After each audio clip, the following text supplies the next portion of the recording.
Wako watu ambao hudhani ya kwamba tunapoitangaza injili ya Kristo tunajaribu kwenda na trend ama pengine tunaigiza. Naomba nikupe pole na nikwambie kitu kimoja ya kwamba hakuna yeyote aliyejaribu kuigiza kuifanya kazi ya Mungu na akasustain.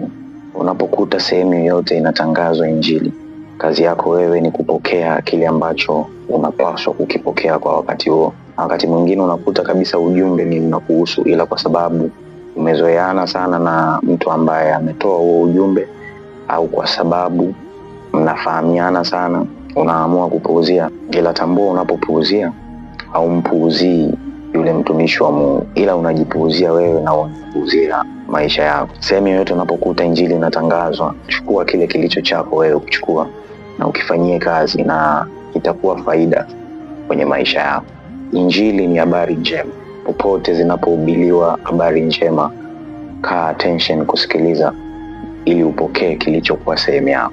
Achana na habari za kubeza, achana na habari za kukejeli, achana na habari za masihara.